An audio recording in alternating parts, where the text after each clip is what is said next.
do see Singapore as home. I really do. My whole life is here. I do love Singapore, and I think living here is a blessing. I always think, every morning I wake up and I think one of my biggest blessings is living in Singapore. Singapore could have such a big impact coaching so many countries on how to be efficient. And whenever I go abroad, in fact, my husband will smile because I always say this. Whenever I see something not working, I'll always say to him, this wouldn't happen in Singapore, this wouldn't happen in Singapore. And he's like, you're not in Singapore anymore, Sally, you're on holiday, just relax. But we'll go to an airport and it will be, really disorganized, and I'll be thinking, this wouldn't happen in Singapore, this wouldn't happen in Singapore. It's so organized, so efficient. Everything runs perfectly in Singapore. It's just amazing. And I'm quite an organized person, so I just love it. I step foot in Changi Airport and I just think, this is amazing. Everything runs perfectly. And they're so courteous. Everything is courteous, the way everything runs efficiently and courteously and respectfully. Do you remember your first impressions being in Asia after the UK? I was still a business person, right, at the time. So I was used to everything like working efficiently. And then I got to Thailand. Yes doesn't mean yes. Right? So I had a secretary, I remember this, and we were doing some renovation in the shop, and I said, can you bring me the folder, the renovation folder? And she looked at me and obviously she didn't know what I really meant. So she went off and she came back like half an hour later with a brand new folder with a sticker on it saying renovation. So when I opened it, there was nothing inside. I asked for the renovation folder. She said, yeah. It was just it was very difficult understanding the language. That was the hardest part. So you'd ask for something, people would not say, I don't understand. They'd go away and try and work it out and come back with something totally different. So there was a breakdown on, first of all, we should, I suppose, communicate much slower and in a way that people could understand. But also there was a breakdown.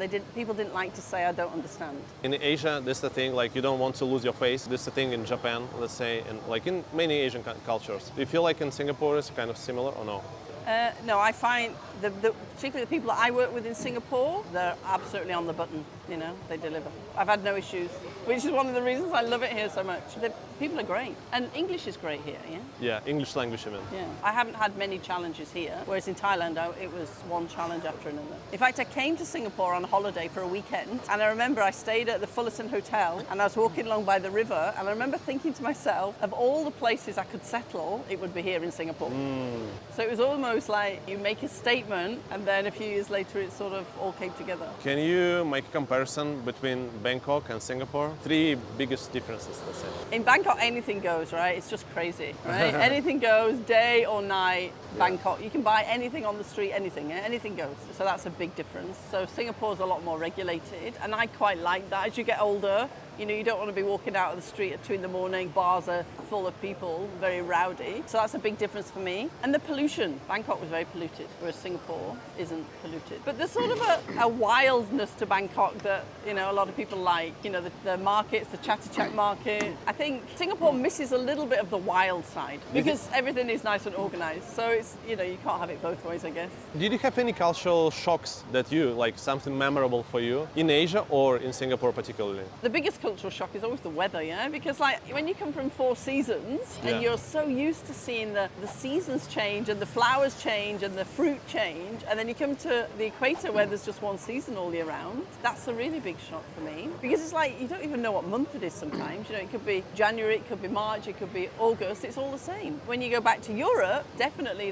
the minute you see the winter you get the snow, and then in the summer and the spring you see the little snowdrops and the daffodils coming through. That was quite big, because I think in terms of our energy, you sort of need those different seasons to understand changes in life, really. It's like winter you relax, but here we don't. We still carry on. Like in the UK, it's dark at 4 o'clock in the evening. So you can't do anything. The shops are closed. In winter, Yeah, in winter it's dark at 4 o'clock. So everybody rests and relaxes. But here, it's light all the time. You can still work 6, 7, 8 o'clock at night all year round. So you don't tend to have those seasons of rest and relaxation where I think that was a big culture shock. But now I've sort of adapted and got used to it. So for your coaching job, is it anything particular for Singaporeans? What they come with, like what problems, what challenges versus other others? A lot of Singaporeans come with stress because they were like me 20 years ago in the corporate world. It's even worse now because when I was in the corporate world, there were no mobile phones, there was no social media. And now in the corporate world, it's like you're just distracted from every single angle. Yeah. So the level of stress is really, really high. Particularly Singaporeans who work for international companies, because they do a job in Singapore, and Singapore comes to a close at 5 o'clock, and then the countries are waking up and they're still getting texts and WhatsApp messages and social media. So they really feel stretched and not enough time in the day to manage all of those things. I know you work with, or like you deal with celebrities. Can you share like maybe any like memorable stories with celebrities or some like life lessons that you learn from them? A lot of celebrities have had to go through really tough times to get to where they are today. Even when they were at their peak, and they had all the wealth, they had thoughts of, this is not what I want.